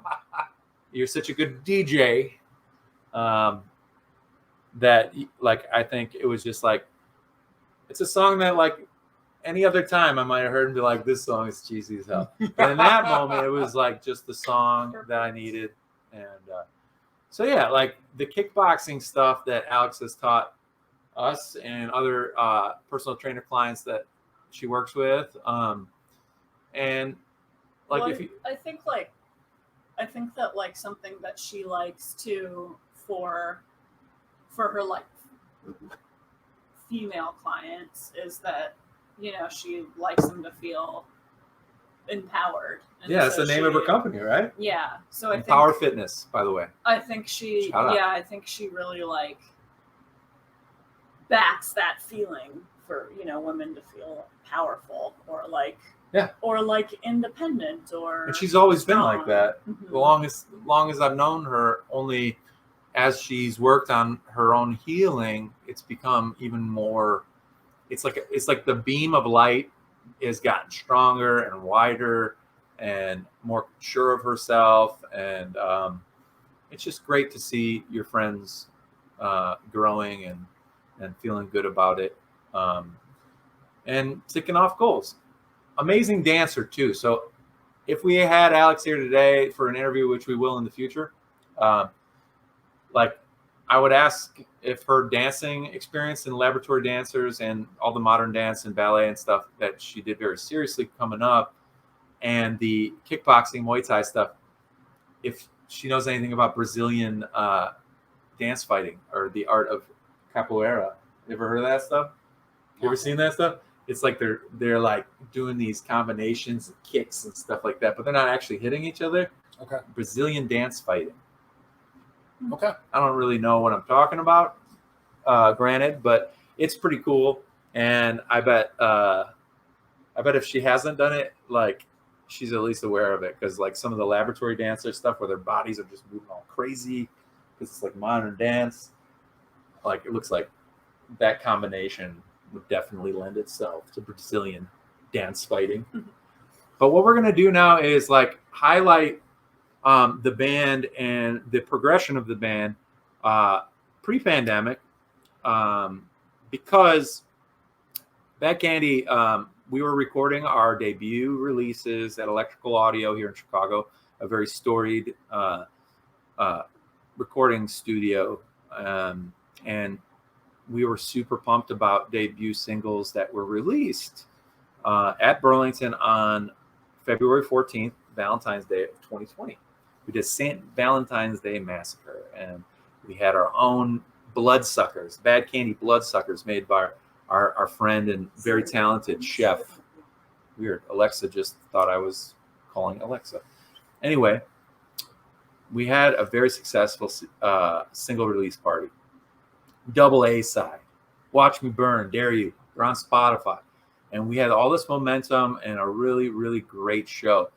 What we're going to do right now is highlight a little bit of the promo that we did leading up to it. Pre-pandemic, mind you. Because a collaborator of mine, Jeremy Punzeric, who took photos of our wedding and just amazing person, made these great 1-minute videos leading up to the show. We call them Video Wednesday, Vinopal's Video Wednesday. So we're just going to revisit those a little bit and kind of give you an idea of what the vibe was like. And then we're going to share with you a short film that kind of highlights what it's like now. And we call that post-punk, post-pandemic. And we'll do that next. But Network, if you could please pull up January 29th, 2020, the Video Wednesday in which Bad Candy explains their name. And we're just going to watch it together.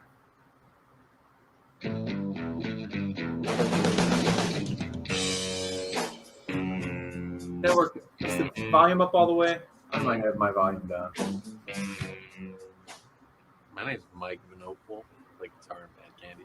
I think Bad Candy is like, to me, it's like Nirvana, got hit in the head with Fiona Apples, and We were asked to describe Nirvana, Fiona the Apple. flavor profile of the beer, and I said it tastes like bad candy.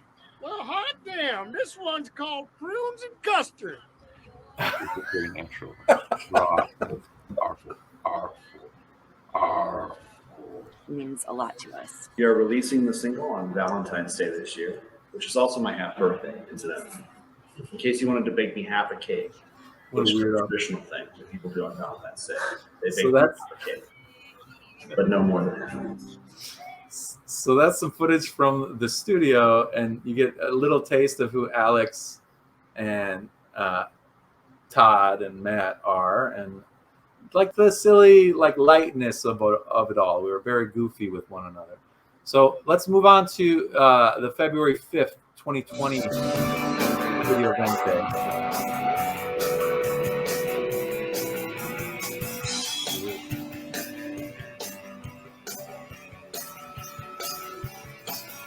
Potatoes. We are recording at Electrical Audio. Most historic Chicago studios. You know, the place was built and started by Steve Albini. And there's all this like amazing equipment everywhere. It's really a lot of really amazing bands have been here. Cheap Trick, Nirvana, I listened to Nirvana growing up for sure. the Pixies. It means a great deal for me to record here. It's been a lifelong dream of mine. We are super excited. We're going to release this in time for Valentine's Day. on February 14th. At the Burlington bar. We all love the Burlington, so we're really excited to be there. Grab a date or don't. It's gonna be fun. Well, so that was installment number 2 of Video Wednesday. Do you both remember when these videos were out? Were being put up on our Instagram? Mhm. AC, do you not follow Bad Candy on IG? It's not. Here's the thing. I It's do. okay. It's okay. I Maybe he doesn't. try and get on stay there a off lot. of it. Yeah. Yeah. Sure. Like you. Yeah, I guess like me. Yeah, I'm pretty bad at checking people's stories and stuff. Let's go to the 3rd installment, the 2/12/2020 Video Wednesday, so you can see where we rehearsed. It's not shit. It's just winter. Welcome. Come in. Want to show you where we practice. Cola. Here we are. What's up, brah? Hey. For each We minute have that a you're late. tardiness problem in our band, This so is actually what we used to do. 5 to 6 minutes late. And Some people show up 11 minutes late, Right. and they have to do 11 push-ups. It's the Let's only get one on done.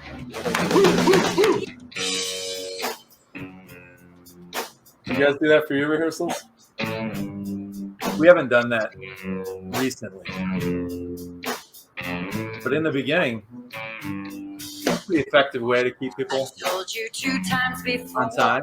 I'm gonna do my thing. Don't Man, so you get to see Superior Street and the innards of the spaceship. Do you practice at Superior Street ever? No, we have a spot. I don't know. I forget. AC where- plays in a band called the Locals. Yeah. You guys, do you play at Fort Knox or something like that? No, I forget the name of it. It's in a building, of course. It's in a building. Actually. He's playing coy. You don't want you to know where he's. No, he doesn't wanna- I truthfully don't know the name of the building. Okay. I know the cross streets and I know the address, but I couldn't tell you the neighborhood or the name of the building. All right. I Well, actually have to be there really soon. yeah, you're gonna go there right after the show. So, all right. So Todd, in this next one, on February 19th, we did a little goofing with some of the pedals at Electrical Audio, and just Todd goofing around with some of the ones that he found, even though he doesn't play guitar at all. So let's see that next one, Network.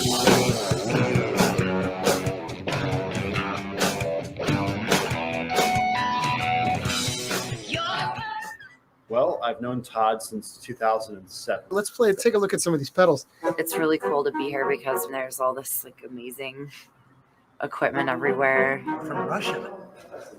We're coming up with some really cool stuff that is going to be really exciting to share with people. Sounds kind of like a wet fart. I've known Todd since 2007. This is a disaster transport pedal. It's got a depth, time, and mix and tone rate repeats knobs on it. The sound shank. You know, this pedal is made by a company called Daredevil, and it's really built for the rocker. It's called Atomic Cop.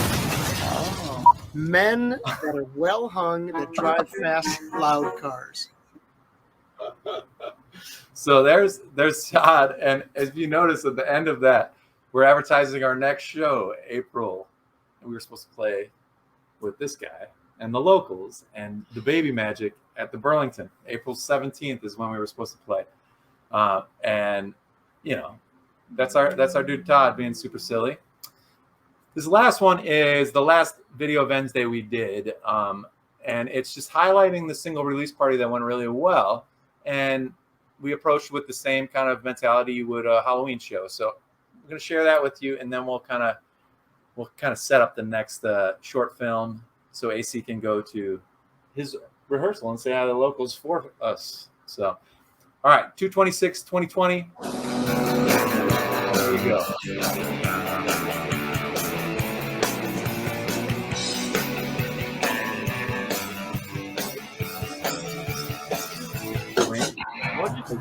Oh, I'm so sorry. They're hanging up at the rehearsal space now. That didn't even work. God, it's so fucking cold. It's so cold out here. We don't need to go outside for this part, dude. There's like no reason for us to be outside right now. Well, I wanted to splatter it. We can go back inside. All right, I'm going back in. Get in here. hey, what's up, dude? You want this way? Burlington bathroom. We had 6 people in there. Come on, get my shirt. See what Sean, kind of if you this is. fucking mix that shit, I'm gonna kill you. I'm That's the way I like to love you. It's awesome. All right, so thank you, Network, for playing those. And just a little backstory on that. She wanted to appear as St. Valentine with these giant wings and blood dripping on her mouth. And we were like supporting characters because of what this music means for Alex. And we were kind of splattered, you know. And that's just kind of like the fun, like feeling that we all had and we're taking for granted, quite frankly, because very, very soon after that, the world shut down and we were like, fuck, you know? We'll never jam 6 people into a Burlington bathroom again, you know, at least for the foreseeable future. But luckily, we were able to experience something akin to that as we had the Mike V Variety show on September 11th. We live streamed that. It's still on the Twitch channel if you'd like to watch that, where Bad Candy got to play a couple songs and Locomotive got to play a couple songs, both bands that I'm part of. And we did it at the Burlington, and it felt very special because they tried to create an environment where we were all taking care of each other. AC spun vinyl, and they checked for proof of vaccination and encouraged people to wear masks. And we all just like took care of each other again. And while we weren't cramming into the bathroom to put on makeup and stuff, it was still very, very special and kind of serendipitous that we got to do it all that way. I hope you enjoyed spinning vinyl at that. It was fun. It couldn't have been what it was without you No, stop. DJing. No, wouldn't you agree? Like, didn't he like tie the whole night together with the sweet beats? Sweet beats. It is true. Stop. It's true. I bet you if you asked the network, if you tied that night together, the network would also agree that you tied it together. You knew they were. Fuck yeah. You knew they were gonna say that. I didn't. How could I know what an omnipresent being like the network would say? So, what was the newest, the last thing you guys did? So the last thing that we did was play on Friday. So we are going to hold off just a moment for the live performances from Friday. that we are going to share tonight, this afternoon, as our musical performance to close out the night. In the meantime, I've put something together that I've been sitting on for a little while. It kind of comprises us going back to electrical audio post-pandemic, with, well, I guess still very much in the pandemic, but knowing a lot more, going back into the studio with Greg Norman, an amazing producer at Electrical Audio, to continue working on the full-length record and try and rev up that momentum again. I think that you'll really enjoy this short film. It's kind of a combination of Searching for Goodness, a recurrent segment on our show. It's kind of a combination of that, Searching for Goodness, Theory and Beats, and just having a guest and musical performance in all of the great collaborators in Bad Candy. So, Network, if you could cue up this short Bad Candy post-punk, post-pandemic. AC, you want to say anything before you get out of here? Thank you to everyone for tuning in. It's always a lot of fun. Be safe out there. Yeah, so when we come back from this short, AC will be off at rehearsal, and it'll just be me and Erin. But for now, we're just going to let you zone in on this time that we spent at the rehearsal. A special piano performance from Alex Subak of a unreleased song, as well as a little chat about the intersection of mental health and being a live musician and what that's meant to us. So, Network, if you can get that going and take us off the side, we'll just really immerse ourselves. Thank you. All right, we're ready for the elevator. Cool.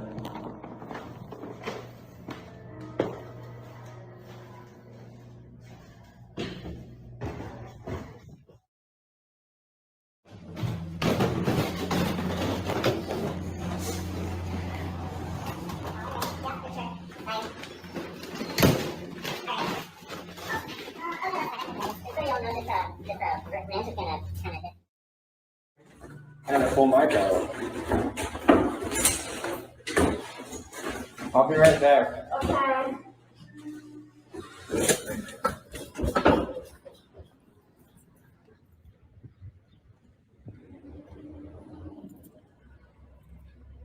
Am I being filmed right now? Yeah. All right. Erin's going to come later. She's our videographer. Yeah.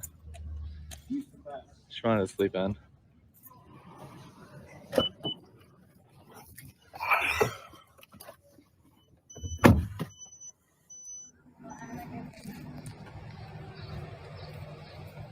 We're loading now. Oh, now. Hey.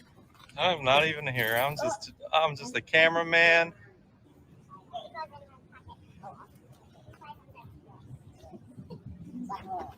Rock and roll. Freaking Ned's here. Candy here. Oh, come on in. Yeah, okay.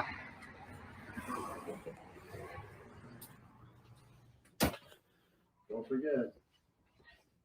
America? Rod Stewart? Rod Stewart. Huh. He's a patriot.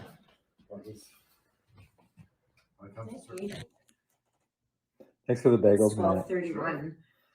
We on schedule? We're totally on. Did you just hear me? I said it's 12:32. Is it? It's 12:31. Oh, shit. You're in the future. I am. Look at that stuff. There's so many cool things in here. Little knickknacks. Look at this friggin' game. Huh? That's funny. He's funny. In this game. And you say this is I think this is a Maruhan. I don't know if that's an hand worked type. We got the Ramones. Control room. You ever been here? It's electrical audio, folks.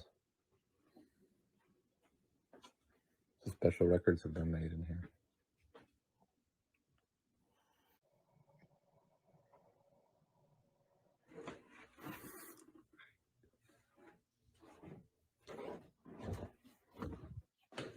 How's it going? He's playing some game. I don't know. That looks pretty. That looks pretty set up. Good job, Todd. You know how to set up a drum set still. Todd, you gotta eat your bagel. You gotta have strength.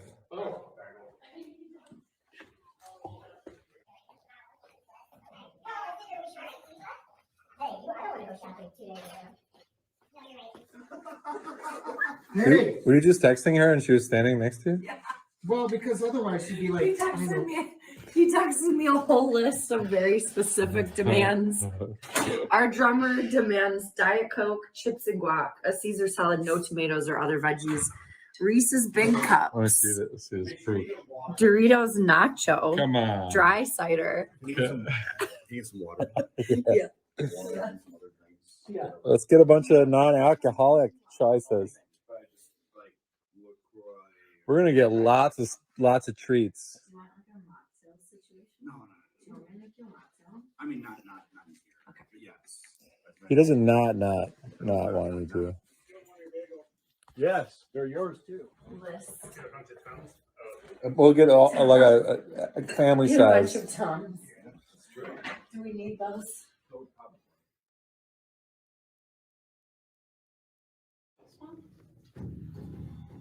It's a cymbal shop down here, huh? Kind of. That one over there. Yeah, it's a nice old bass drum for sure. An assortment of snares. And the bowels of electrical audio. I guess I shouldn't call it bowels. It's very beautiful for bowels. I want to check out these. There's signs and everything. Look at the little information cards. So I'm recording with a different snare. Oh, okay. That's got a little more ring to it.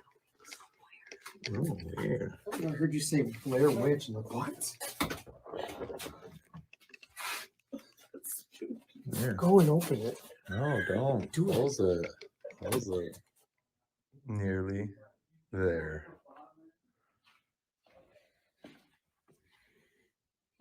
We got the Ghostbuster traps. In case we need to catch some ghosts. Lady SG and the sick ass Raven. Ready to go. Yeah. Cool. Come on, babies out.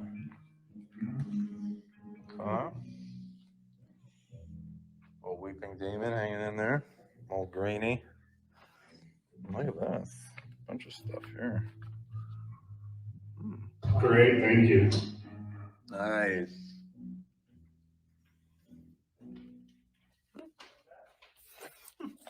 I'm gonna leave it right far away from the equipment.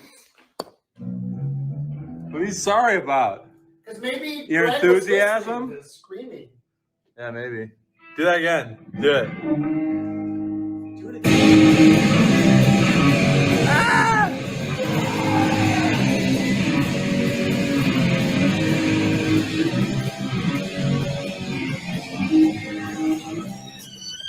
Dinner break.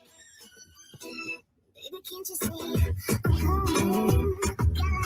Stay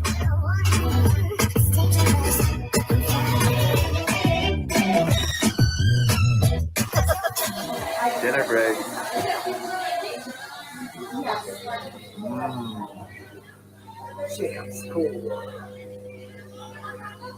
Okay, got every flavor. Oh yeah. Oh man, that's awesome. You got robots? That's cool. We're gonna eat it inside.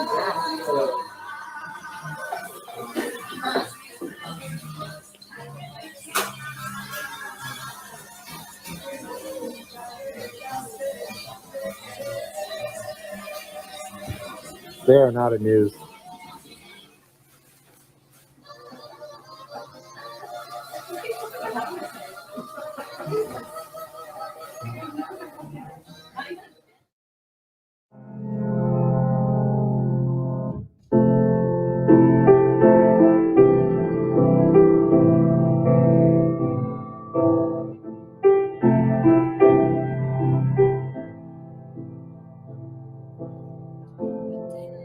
Tonight, but the words you said triggered me.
Cool.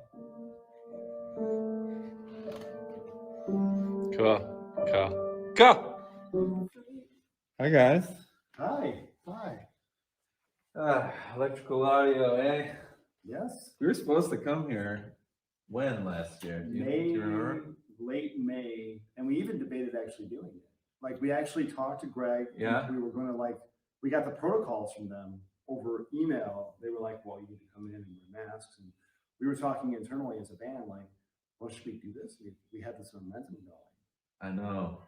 It was kind of it made me super sad. Like everybody got sad about a lot of stuff last year, but particularly I was sad that like we had so much momentum after doing those 2 songs and then having to like go into hibernation. Shit sucked. So like, how do you guys feel about like, those feelings then, or maybe more like on the hopeful side, the feelings you're having now? As a musician, it's a big part of your life, and it was all put on hold because there was no gathering to play music. I remember the other band, Locomotive, that we're in. Yeah. We played a cold show about a year ago. This month, July 3rd. July 3rd last year at Navy Pier, outside, all wearing masks. Hadn't even rehearsed. Yeah. But was that a 3-hour set? It was great. 2:45s, but Fucking loved it. it was weird. Like we, like everyone else, I cried. we all had a sacrifice, but like just not having that as part of our life was just so challenging. It was just like a part of your personality that you couldn't take out for a walk, especially the ability to share it with like-minded Well said. people. Well said. What about you? You too. I think it was like emptiness, but I think too, for me, it was like realizing what we had too. Like, I think before the pandemic happened, I was going at like 1,000,000 miles per hour and just kind of going through the motions. And when I had time to like slow down and reflect and actually miss it and feel the absence of it, I really realized how therapeutic making music with you guys is for me, and being in a room with people playing music and writing, and it felt like really lonely too. Like I wrote probably like 12 songs by myself, literally by myself, like in my apartment, not seeing any humans for 3 months. And it was really lonely. It didn't feel like, I think I realized like how lucky I am to be able to like take an idea in and run with it and feel like I feel like also being in a band feels like being in a family or being in like like you belong together. And I don't know, I think that's what came up for me a lot. And now that we're back and we're doing it, it's like, wow, this is so fucking cool. Like, whereas before I was like, I knew it was cool, but I think the space has made me appreciate it even more and feel more connected to it. That's a really good point, because I also think that before the pandemic, I played in a lot of projects. Some of them, were like cover bands I played in. Some of them were originals bands. Some of them were, just like projects. And I did so many things that I didn't have time to sit down and really appreciate all the things I was doing, or really take stock of what I wanted. It was more like, I think that we were all, no matter what you did before the pandemic, you were probably too busy, right? Like you were probably overscheduled, overcommitted to things. I certainly was. And were you? Yeah. What do you think? And so being forced to do nothing, yes. being forced to do nothing, and then what my experience was not dissimilar to hers, because I dealt with the pandemic by playing chop and stick for 2 hours a day, to the extent that I actually injured my arm. Oh yeah. If you don't know what that is, it's a very but very what's funny interesting is making sense of that now. Chop and stick is an instrument where you're playing guitar and bass at the same time as a keyboard, and I had a drum machine on my keyboard. Check it out. So I was trying to play as my own band. I'm playing guitar and bass with a drum machine and adapting my songs, to this thing to cope I realized later I was coping with the pandemic, and so I was like, but You're like Dick Van Dyke and Mary Poppins. I can still have a band. I can still have a band. and I realized that like I was taking a lot for granted. I was not like I took a step back and I realized what I really missed the most was collaborating and creating original music, and like what I missed this project so much because we had gotten to such a good point in our development of our roles in the band and communicating with one another in the ways that we communicate and developing a sound and an aesthetic that we executed the shit out of that. Right. We had some ideas, we were inspired, and we then executed the shit out of it. In this very space, in some respects. Yeah, and we had our own goddamn candy made, folks. We did. And we're gonna do that again. Would you guys like to see ring pops? That's pretty Gummies? bad. Those are bad. Fang gummies? What do you want to see? Tell us. Send us DMs and shit. Pretty princess rings. Pretty princess Evil rings. dark chocolate. Okay. Black dots on paper, or maybe I'm too old to remember. Black dots on paper. Yeah, they had these little dots on sugar paper. dots. Very bad candy. It was like very horrible. That's like tasted stale. What about skull-shaped ones? That'd be cute. Yeah. Oh. Send us your ideas. We'd love to hear from you what you think our next candy drop should be, and we'll have more music for you because where the fuck are we? Electrical audio. Oh, was that a 1, 2, 3? Electrical audio. It's the best here, by the way. It sounded like if you don't know anything about it, or Ethel Merman. electrical audio. Get on Wikipedia, read about it. We'll just edit that out. It's a storied studio, and there's a really special dude editing drums right now. So we're He's a excited famous to share golfer more from music. Australia, and Greg Nolan. But ultimately, we are excited to get back to it, and hopefully you enjoyed this little chat, and we'll do more of this type of shit. We have more great stuff coming for you. We're super excited. Manacles? We got some manacles coming your way. This is something ridiculous that we made up. Manacles. Yeah, I don't know. Okay, I don't know what you're I just took a drink of my White Claw. All right. So that was post-rock, post-pandemic. I know you heard me editing it and stuff like that, but you didn't hear that full conversation with the band until now. Anything stick out to you? I don't know. I guess just the like how it affected all of you. Yeah. Differently and similarly. Yeah, similarly but uniquely unto us, just like all life experience, taking into factor all the things that came before that we've experienced and tried to heal from. So, yeah, thanks for watching that. It's pretty awesome that I get to make music with those people in that place and many other people in Chicago. But most importantly, this is about shining a light on Domestic Violence Awareness Month and Alex's very personal kind of approach and cathartic music that, is Bad Candy. So we called dibs on the first Halloween show. That was exactly what we wanted to do. Is we didn't get to have a Halloween show, and this is perfect band for a Halloween type show because we like the pageantry of dressing up and things like that and making it special. All of you go all out.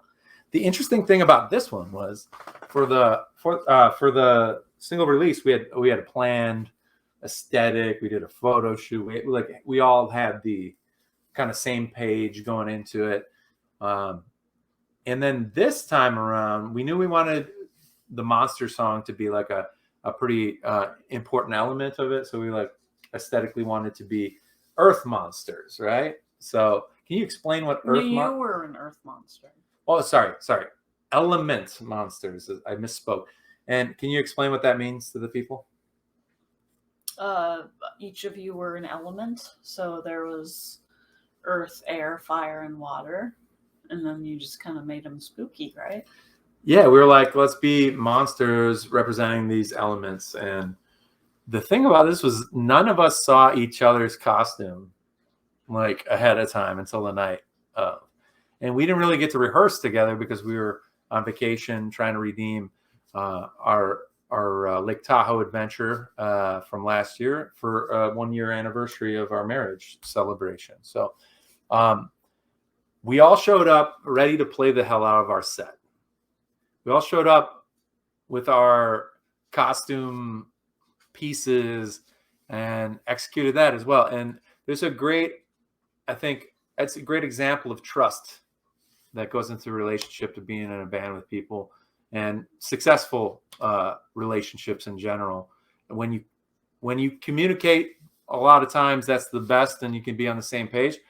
But also knowing that you can count on those other individuals to come through with their parts that they're responsible for, so that the sum of its parts really is cool and special and kind of ties together. So we're going to share this live and in costume performance. We're going to share 2 songs from the concert on Friday.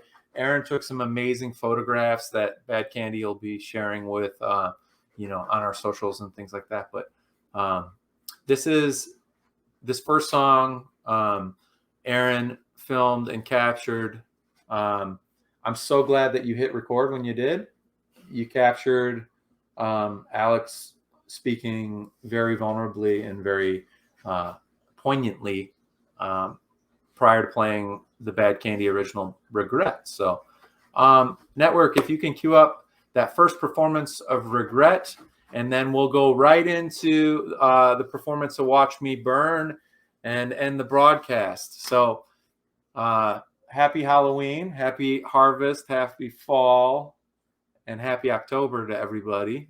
We'll be back in 2 weeks, every other Sunday, the Tomorrow Show, the little bits that help us get through to tomorrow, right, honey? Yeah. We love you, and are going to invite you through the magic of the network to our performance from Friday at Montrose Saloon. Here's Bad Candy. Thank you so much. Take care. You guys are probably like, right? It's terrible. Yeah, it's no good. Some people are probably like, why'd you guys dress up? And part of it is Halloween, but part of it is like, I went through a transformation afterwards, and I decided that I was going to be like a superhero vigilante forever.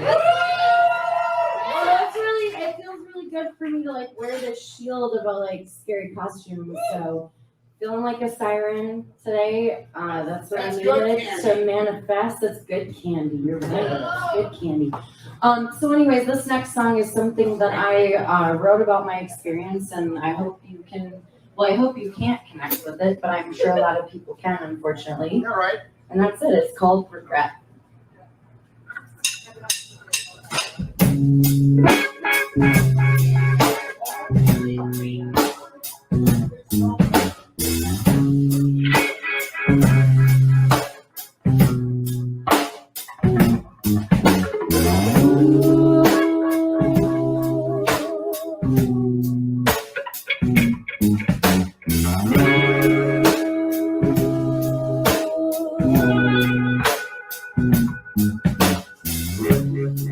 When I really just to feel how much it means. When I forget just so I can be your friend.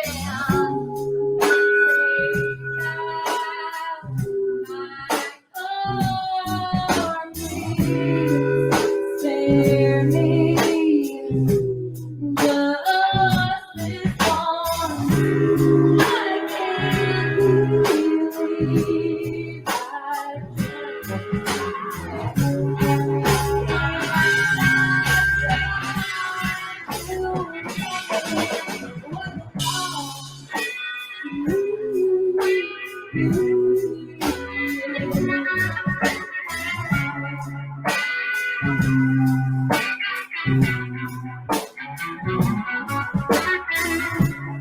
surround me, every feeling fading.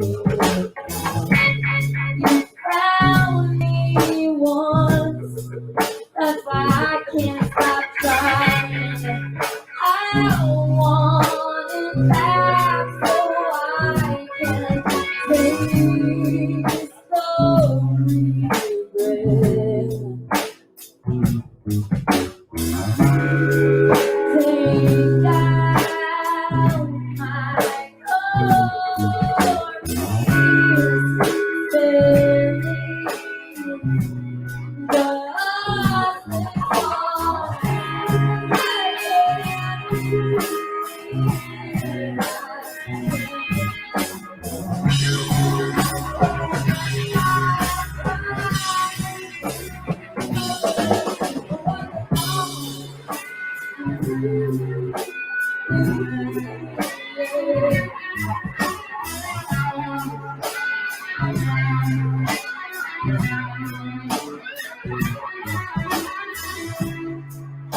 Happy,